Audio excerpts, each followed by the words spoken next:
Straight ahead on CCX News. They need help to get their future going. A graduation party that may be missing some party favors. Plus, an artistic masterpiece that's just a rainfall away from being a memory. But first, a Robbinsdale mom's warning before you venture out into the sun.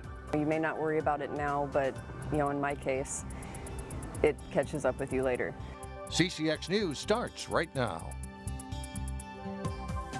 Hello, everyone, and thanks for joining us. As we stare down the barrel of summer, it feels like the season has already arrived. If you are headed to the lake this weekend or even to a graduation party, there are a few safety precautions to make sure you stay safe in the sun. Reporter Shannon Slatton has more.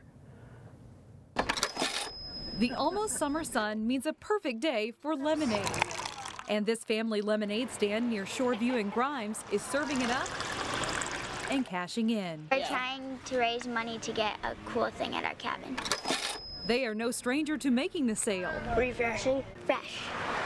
And selling in the hottest weather. Every day is a lemonade day. But while the sun drives people to buy their lemonade, they have a simple common sense move to protect themselves from it. It was really hot, and so we decided today we should move the stand into the shade. So the best thing to do, number one, is avoid direct sun exposure. So that means seeking shade during the hours of 10 and 2, wearing sun protective clothing. Dermatologist Dr. Aaron Luxembourg says seeking shade on hot days is a good first step to protecting yourself. The sun can cause a lot of different things. One of the main things that worries us as dermatologists is skin cancer. There's several different types of skin cancer, and most of them are somehow related to sun exposure. It's all about appearance and having that nice dark tan. It catches up with you later. Erin Lanigan knows that all too well. I looked down at my arm in April and I saw a mole growing on top of a mole. It was bleeding, flaking. The surgery was 6 years ago, and of course it looks much better now. This Robbinsdale mom is recovering from skin cancer. Now she always has sun exposure at the top of her mind. Basically zero sun. I try to stay out of it. It's hard. Like I said, it's life-changing, and I like to garden, so I call myself the night weeder, She's designed her garden with space in the shade, and she's even planning a graduation party for her son that starts in the evening, just to keep guests away from the sun's harmful rays. You may not worry about it now, but in my case, it catches up with you later. In Robbinsdale, Shannon Slatton, CCX News. Of course, another way to protect yourself from the sun is to wear sunscreen. The dermatologist that we spoke with says everyone, regardless of age or skin color, should wear some type of sunscreen every day. If you don't have a place to cool down this weekend, there is a way to help you find one. Hennepin County has created an interactive map to help people escape to cooler temperatures. The dots indicate Salvation Army buildings, libraries, recreation centers, movie theaters, and shopping malls. And you can zoom in on specific locations to find addresses and hours of operation. The next step for the Bottineau light rail line may be a temporary moratorium on development around the 5 light rail stations planned for Brooklyn Park. The city will decide next week whether to impose a building moratorium for a half-mile radius around the stations. If it's approved, it will give city planners time to update zoning regulations before development goes in that may not fit the city's vision. Our current regulations are in place, but they don't match the station area plans necessarily. So what we want to do is get the zoning regulations to support the station area plans, and in the meantime protect the properties that are available for development or redevelopment from getting things that maybe aren't appropriate or aren't consistent with our station area plans. Meanwhile, a vote by Hennepin County officials next week could lead to a higher sales tax to help pay for transit. In Robbinsdale, police are seeing a rise in bike thefts. Over the last several months, Robbinsdale police have recovered more than 20 bikes. And if a bike gets stolen or goes missing, most people think it's a lost cause, but that's not always the case. If you have the bike's serial number or can provide a good description, you may be able to recover your bike if it's been turned into the police station. Of course, preventing a theft in the first place is the key message. Lock up your bike in public. Put it in the garage. Also, make sure you're writing down the serial number to your bike. Make sure you're taking a picture of your bike. Every bike has its own serial number, and often you need to flip the bike over to find it. A Golden Valley apartment complex will mark a major milestone this weekend. As Delane Cleveland reports, it's a big moment for a project that did experience some unforeseen issues during construction.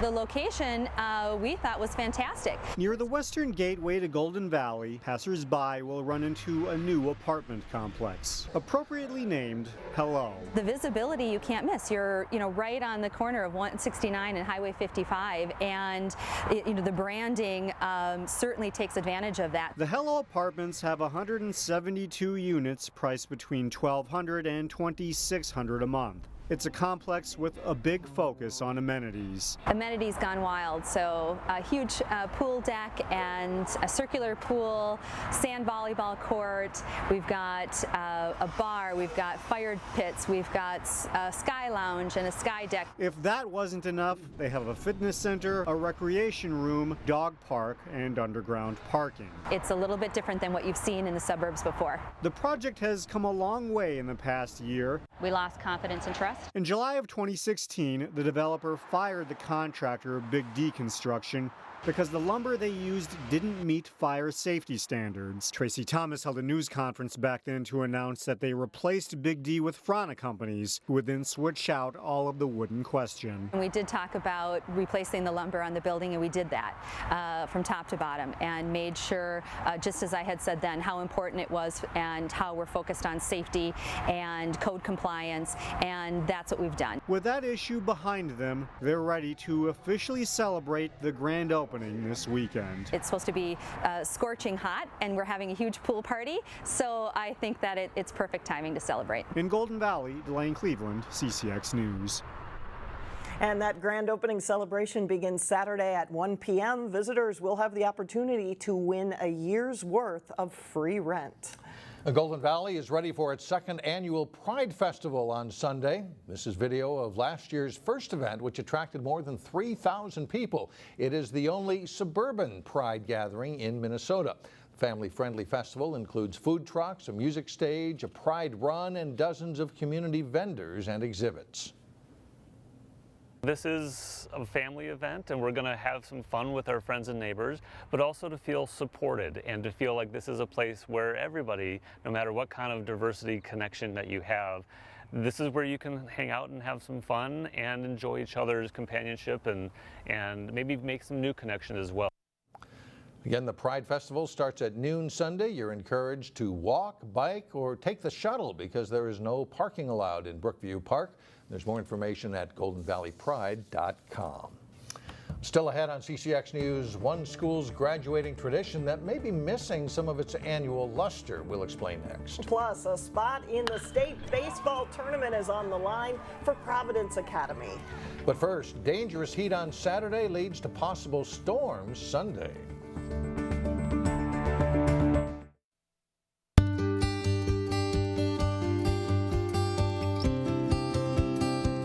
Park Center seniors graduate on Saturday, but their all-night senior party may be a bit different than planned. Reporter Sonia Goen shows us why parent party planners are racing against the clock to make sure the event is a success.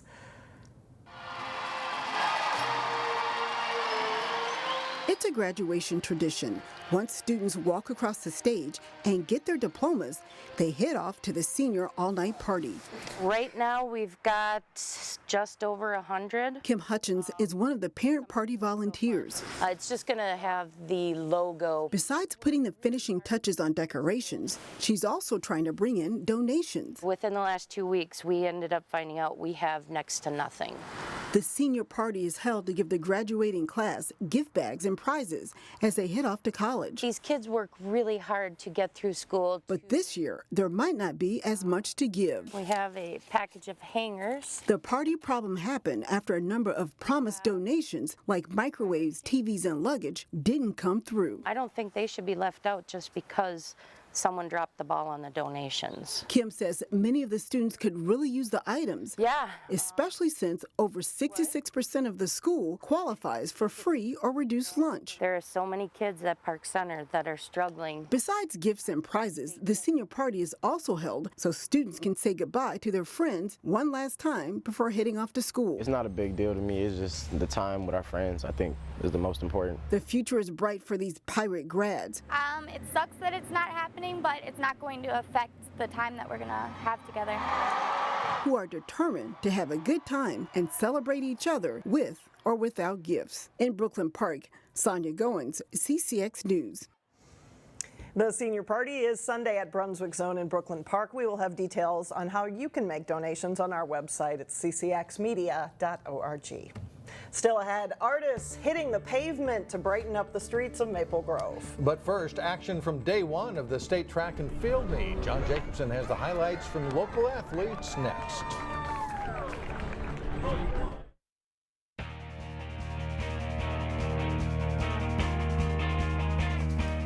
I'm John Jacobson with sports. A lot of training goes into making an elite track and field athlete.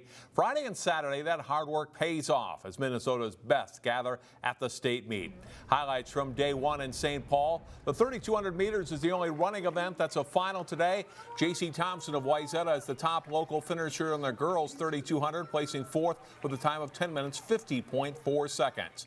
In the boys 3,200 meters, Maple Grove's Alex Miley went on fast and stayed that way. He was pulling away at the end to win by 11 seconds. His winning time, 9 minutes, 10.82 seconds. He'll run in the 1,600 meters on Saturday. Seth Eliason of Hopkins finished third. To the field events and the boys pole vault. Maple Grove's Sean Schindler clears 13 feet, 6 inches here. He places fourth overall. Noah Schaefer of Lakeville South was the winner. Girls long jump and Allison Garridge of Champlin Park's best leap is 17 feet, 5 inches. She places fifth and will compete in the triple jump on Saturday. Finally, a great day for Osseo 8th grader Nylam Jock. He sets a new personal record in the high jump by clearing 5 foot 8 inches. That's the best of the day as Jock wins the state meet. Here's what the two local gold medalists had to say after their events. I just wanted to be tactical with it.